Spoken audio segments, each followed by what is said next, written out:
সার্নিয়া উমাকান্থানের লেখা উপন্যাস একদিন জীবন বদলাবে, ভালোবাসা ও অনুপ্রেরণার গল্প। নামটা শুনলেই কেমন যেন একটা আশা জাগে, তাই না? ঠিক। শিরোনামটাই বেশ আকর্ষণীয়। আজ আমরা এই উপন্যাসটা নিয়ে কথা বলবো। তবে দেখুন, আমাদের কাছে কিন্তু পুরো বইটা নেই, আছে একটা বিস্তারিত সারসংক্ষেপ। আচ্ছা। তো আমাদের আজকের আলোচনা মূলত এই সারসংক্ষেপকে কেন্দ্র করে। মানে আমরা বোঝার চেষ্টা করব এর মূল গল্পটা কি, চরিত্রগুলো কেমন, ভেতরের ভাবনাগুলোই বা কি। মানে সারসংক্ষেপটা কিভাবে গল্পটাকে তুলে ধরছে, কোন দিকগুলোয় জোর দিচ্ছে, সেটাই দেখব আমরা। একদম। দেখব এই যে অনুপ্রেরণামূলক প্রেমের গল্প, এর আসল টানটা কোথায় তৈরি করতে চাইছে সারসংক্ষেপটা।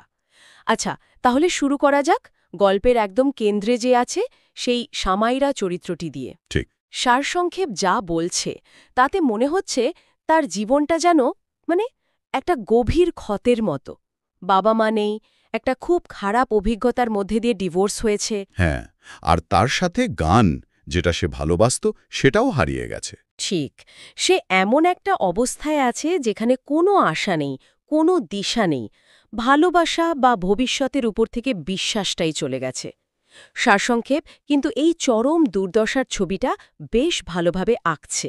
হ্যাঁ, আর এখানেই আমার মনে হয় সারসংক্ষেপের একটা কৌশল আছে। দেখুন, সামাইরার এই যে ভীষণ খারাপ অবস্থা, এটা এত জোর দিয়ে বলার কারণটা কি? সম্ভবত এটা গল্পের ভিতটাকে শক্ত করছে। মানে যখন কেউ এত নিচু থেকে ওঠে, তখন সেই ঘুরে দাঁড়ানোর গল্পটা অনেক বেশি জোরালো শোনায়, তাই না? অনেক বেশি অনুপ্রেরণা দেয়। ঠিক ঠিক, সারসংক্ষেপ সম্ভবত এই বৈপরীত্য বা কন্ট্রাস্টটাকেই ব্যবহার করছে। পাঠককে শুরুতেই যেন চরিত্রতার সাথে একাত্ম করে ফেলার চেষ্টা। এটা একটা পরিচিত কিন্তু বেশ কার্যকর একটা ন্যারেটিভ কৌশল। পতনের গভীরতা যত বেশি দেখানো যায়, উত্থানের গল্পটা ততই আকর্ষণীয় হয়। আর এটা একটা আশাও দেয় যে একেবারে ভেঙে পড়ার পরেও হয়তো উঠে দাঁড়ানো সম্ভব। আর এইরকম একটা সময়ে, ঘোর অন্ধকারের মধ্যেই সারসংক্ষেপ অনুযায়ী ভিভিয়ানের আগমন ঘটছে। হ্যাঁ, ভিভিয়ান। আর ভিভিয়ানকে দেখানো হচ্ছে ঠিক সামাইরার উল্টো মেরুর একজন মানুষ হিসেবে।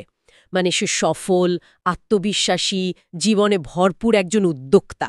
নিজের কোম্পানি আছে, ক্রিয়েটিভ ট্যাঙ্কস। বেশ প্রতিষ্ঠিত। সারসংক্ষেপ বলছে সামাইরার এই যে একটা রহস্যময় বিষণ্ণতা, এটাই নাকি ভিভিয়ানকে টানে। আচ্ছা।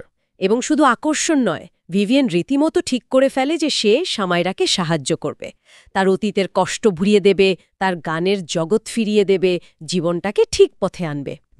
প্রায় একজন উদ্ধারকর্তা বা পরিত্রাতার মতো ভূমিকা, তাই তো? হ্যাঁ, সারসংক্ষেপে অন্তত সেভাবেই আসছে ব্যাপারটা। ঠিক। আর এই উদ্ধারকর্তা হিসেবে ভিভিয়ানের এই যে উপস্থাপনা, এটা কিন্তু একটু ভাবার মতো। কিরকম? সারসংক্ষেপ যেভাবে চরিত্রটাকে তৈরি করছে, তাতে সে তো শুধু একজন প্রেমিক হয়ে আসছে না, সে আসছে সামাইরার জীবনের বদলের অনুঘটক বা ক্যাটালিস্ট হিসেবে। হ্যাঁ, তা তো বটেই। কিন্তু এই উপস্থাপনাটা কিছু প্রশ্নও তুলে দেয়। যেমন ধরুন, একজন সফল প্রতিষ্ঠিত পুরুষ আর অন্যদিকে একজন মানসিকভাবে বিপর্যস্ত, সব হারানো নারী। এই সমীকরণে একটা ক্ষমতার ভারসাম্যহীনতা থাকার সম্ভাবনা থাকে, তাই না? তা থাকে। সারসংক্ষেপ কি এই জটিল দিকটা নিয়ে কিছু বলছে, নাকি এটাকে একটু সরলীকরণ করে শুধু রোম্যান্টিক বা অনুপ্রেরণার দিকেই ফোকাস রাখছে? সেটা একটা ভালো পয়েন্ট। তবে হ্যাঁ, অপ্রত্যাশিত জায়গা থেকে আশা বা সমর্থনের যে ধারণাটা তুলে ধরা হচ্ছে, সেটা অবশ্যই পাঠকের ভালো লাগবে। কিন্তু একই সাথে এটাও ভাবা দরকার এই ছবিটা কতটা বাস্তব বা কতটা আমাদের চেনা কোনো ফ্যান্টাসির মতো। আসলেই ভাবার বিষয়। আচ্ছা, এরপর সারসংক্ষেপে বলা হচ্ছে তাদের একসাথে পথ চলার কথা। তারা একে অপরের কাছে আসছে, ভিভিয়ান সব রকমভাবে সামাইরাকে সাপোর্ট দিচ্ছে, মানসিকভাবে, ইমোশনালি। হ্যাঁ। আর সবচেয়ে বড় কথা, তারা একসাথে চেষ্টা করছে সামাইরার সেই পুরনো ভেঙে যাওয়া স্বপ্নগুলো, বিশেষ করে গানের স্বপ্নটাকে আবার বাঁচিয়ে তুলতে। এই জায়গাটা খুব গুরুত্বপূর্ণ। ফিরে পাওয়া, দ্বিতীয় সুযোগ, আর সমস্ত বাধার বিরুদ্ধে লড়াই করে স্বপ্ন দেখা, এই জিনিসগুলো তো পাঠকের সবসময়ই ভালো লাগে। একদম। সারসংক্ষেপ এই থিমগুলোকে খুব হাইলাইট করছে। তবে শুধু থিম বললেই তো হবে না, দেখতে হবে কিভাবে বলছে। যেমন এই যে একসাথে লড়াই, এই আইডিয়াটা খুব পাওয়ারফুল। এটা একদিকে যেমন রোম্যান্টিক সম্পর্কের গভীরতা দেখায়, তেমনি একে অপরের উপর নির্ভরতা, সাপোর্টের গুরুত্বটাও বলে। ঠিক, কিন্তু এখানেই গল্পটার আসল দ্বন্দ্ব বা টানাপোড়েনটা তৈরি করছে সারসংক্ষেপ। প্রশ্নটা তুলছে, এই একসাথে লড়াই কি সত্যি সত্যি তাদের সাফল্য বা সুখ এনে দেবে? ও আচ্ছা। সারসংক্ষেপ কিন্তু উত্তরটা দিচ্ছে না, একটা অনিশ্চয়তা রেখে দিচ্ছে। বলছে যে তাদের এই কঠিন যাত্রা কি শেষ পর্যন্ত সফল হবে নাকি কোনো খারাপ পরিণতির দিকে যাবে। এই অনিশ্চয়তাটাই তো ধরে রাখে একদম। এটাই পাঠক বা শ্রোতাকে শেষ পর্যন্ত টেনে নিয়ে যাওয়ার একটা বড় কৌশল। সারসংক্ষেপ খুব সুন্দরভাবে প্রেম আর ব্যক্তিগত সাফল্যের লড়াইটাকে এক সুতোয় গেঁথেছে। রোম্যান্টিক লাগছে, আবার অনুপ্রেরণাও দিচ্ছে, আর মনে একটা প্রশ্নও থাকছে, শেষটা কি হবে। তার মানে সারসংক্ষেপটা আসলে শুধু গল্পের প্লট বলে যাচ্ছে না, বেশ কিছু কৌশল ব্যবহার করছে পাঠককে টানার জন্য। অবশ্যই। যেমন সামাইরার চরম কষ্ট দেখিয়ে সহানুভূতি তৈরি করা, তারপর ভিভিয়ানকে প্রায় আদর্শ উদ্ধারকর্তা হিসেবে এনে আশা জাগানো, আর শেষে একটা অনিশ্চয়তা দিয়ে আগ্রহটা জিয়ে রাখা। ঠিক। আচ্ছা, আপনি যে ক্ষমতার ভারসাম্যের কথা বলছিলেন, সারসংক্ষেপ কি সেদিকে কোনো ইশারা দেয়, নাকি ওটাকে পুরোপুরি এড়িয়ে গিয়ে একটা সুন্দর রোম্যান্টিক আর অনুপ্রেরণার ছবিই আঁকতে চায়? দেখুন, সারসংক্ষেপের জায়গাটা তো সীমিত থাকে, তাই খুব সম্ভবত এই ধরনের জটিল সামাজিক বা মনস্তাত্ত্বিক দিকগুলো নিয়ে বিস্তারিত বলার সুযোগ কম। তা ঠিক। সারসংক্ষেপের আসন অভ্যেস তো পাঠককে বইটা পড়াতে আগ্রহী করা। তাই এটা সম্ভবত ভিভিয়ানা সামাইরা সম্পর্কের ভালো দিকগুলো, মানে অনুপ্রেরণা বা রোমান্সের দিকগুলোতেই বেশি জোর দিয়েছে। আচ্ছা।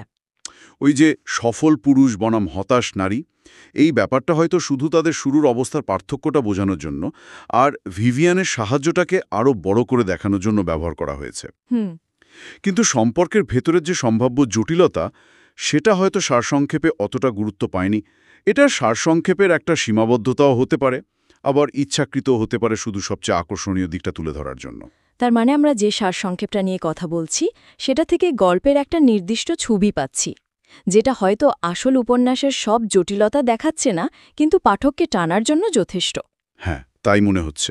আর এই ছবিটা অনুযায়ী গল্পটা আসলে দেখাতে চাইছে যে ভালোবাসা আর একে অপরের সাপোর্ট পেলে মানুষ একদম শেষ হয়ে যাওয়া অবস্থা থেকেও ফিরে আসতে পারে। একদম। সামাইয়ার যে ঘুরে দাঁড়ানোর লড়াই, সারসংক্ষেপ অনুযায়ী সেখানে ভিভিয়েনের ভূমিকাটাই প্রধান। আচ্ছা, এটা কি এমন মনে করায় যে গল্পটা অনুপ্রেরণারও হলেও শেষ পর্যন্ত একজন নারীর ঘুরে দাঁড়ানোতে একজন পুরুষের ভূমিকাকেই বেশি গুরুত্ব দিচ্ছে? এই দিক থেকে দেখলে প্রশ্নটা কিন্তু আসেই। যেভাবে সারসংক্ষেপটা সাজানো, মানে সামাইরার পতন আর ভিভিয়ানের তাকে টেনে তোলার চেষ্টা, তাতে মনে হতে পারে যে সামাইরার নিজের ভেতরের শক্তি বা লড়াইয়ের চেয়ে ভিভিয়ানের বাইরের সাহায্যটাই যেন বেশি গুরুত্বপূর্ণ। হ্যাঁ, সেটাই। এটা কিন্তু অনেক রোম্যান্টিক বা অনুপ্রেরণার গল্পে দেখা যায়। মানে একজন চরিত্র, প্রায়শই নারী, অন্য একজন চরিত্রের, প্রায়শই পুরুষ, দ্বারা উদ্ধার পায় বা বদলে যায়। সারসংক্ষেপ যদি এই ছকটাতেই গল্পটাকে বেশি ফেলে, তাহলে প্রশ্ন উঠতেই পারে যে এটা সামাইরার নিজের যে ক্ষমতা বা এজেন্সি, সেটাকে কতটা জায়গা দিচ্ছে। ঠিক। তবে এটাও হতে পারে যে মূল উপন্যাসে সামাইরার নিজের লড়াইটা অনেক বিস্তারিতভাবে আছে। সারসংক্ষেপে হয়তো সেটা অতটা আসেনি। সারসংক্ষেপ হয়তো গল্পের রোম্যান্টিক আর নাটকীয় দিকটাকেই বেশি করে ফুটিয়ে তুলতে চেয়েছে। তাহলে যদি আমরা পুরো সারসংক্ষেপটার গঠন আর মূল বার্তাটা দেখি, তাহলে কি কি উপাদান পাচ্ছে? প্রথমত, একদম গভীর হতাশা থেকে ঘুরে দাঁড়ানোর একটা গল্প। হ্যাঁ। দ্বিতীয়ত, এই ঘুরে দাঁড়ানোতে ভালোবাসার একটা বড় ভূমিকা, যেখানে একজন আরেকজনকে পথ দেখাচ্ছে। ঠিক। তৃতীয়ত, স্বপ্ন পূরণের জন্য একা এবং একসাথে লড়াই করার ব্যাপারটা। আর চতুর্থত, একটা অনিশ্চিত ভবিষ্যৎ যেটা শেষ পর্যন্ত আগ্রহটা ধরে রাখে। এই সব মিলিয়ে সারসংক্ষেপটা একটা ফিল গুড, অনুপ্রেরণাদায়ক গল্প বলতে চাইছে, যা রোমান্স ঘরানার পাঠককেও টানবে। হ্যাঁ, আপনার এই বিশ্লেষণটা আমার মনে হয় ঠিক। সারসংক্ষেপটা এই উপাদানগুলোকেই কেন্দ্র করে ঘুরছে। এটা খুব পরিষ্কারভাবে একটা বার্তা দিতে চাইছে যে জীবনে যতই কষ্ট আসুক, ভালোবাসা, আশা, একে অপরের পাশে থাকা, এগুলো মানুষকে আবার উঠে দাঁড়াতে সাহায্য করে। ওই যে শিরোনাম একদিন জীবন বদলাবে, সেটারই যেন প্রমাণ দিতে চাইছে সারসংক্ষেপটা। ঠিক। এটা দেখাচ্ছে সম্পর্কগুলো কিভাবে মানুষকে সারিয়ে তুলতে পারে, হারানো স্বপ্নগুলোকে কিভাবে আবার খুঁজে পাওয়া যায়। সারসংক্ষেপে মূল লক্ষ্যই হল এই পজিটিভ, আশাবাদী দিকগুলো তুলে ধরে পাঠককে বইটা হাতে নিতে উৎসাহিত করা। আচ্ছা। এটা রোম্যান্স আর অনুপ্রেরণার একটা খুব ভালো মিশ্রণ তৈরি করার চেষ্টা করছে, যা অনেক ধরনের পাঠকের কাছেই পৌঁছতে পারে। কিন্তু এই ধরনের উপস্থাপনা, যেমনটা আমরা বলছিলামও, কিছু সরলীকরণের ঝুঁকি তো থেকেই যায়, তাই না? তা তো বটেই। মানে বাস্তবে তো ঘুরে দাঁড়ানোর জার্নিটা অনেক বেশি কঠিন, অনেক উঠানামা থাকে, সবসময় এত মসৃণ বা রোম্যান্টিক হয় না। সারসংক্ষেপ যেভাবে গল্পটা বলছে, তাতে কি মনে হয় না যে এটা কঠিন বাস্তবতাকে একটু এড়িয়ে যাচ্ছে, একটা সহজ সুন্দর ছবি তুলে ধরছে? অবশ্যই সেই ঝুঁকিটা থাকে। দেখুন, যে কোনো সারসংক্ষেপেরই এটা একটা সীমাবদ্ধতা, যে এটা মূল লেখার সবটুকু গভীরতা বা সূক্ষ্মতা ধরতে পারে না। বিশেষ করে যখন কোনো গল্পকে অনুপ্রেরণামূলক হিসেবে তুলে ধরতে চাওয়া হয়, তখন অনেক সময় কঠিন বাস্তবতার কিছু দিক, যেমন ধরুন দীর্ঘ মানসিক লড়াই, আবার ব্যর্থ হওয়ার ভয় বা সম্পর্কের ভেতরের জটিলতা, এগুলোকে একটু হালকা করে দেখানো হতে পারে। ঠিক।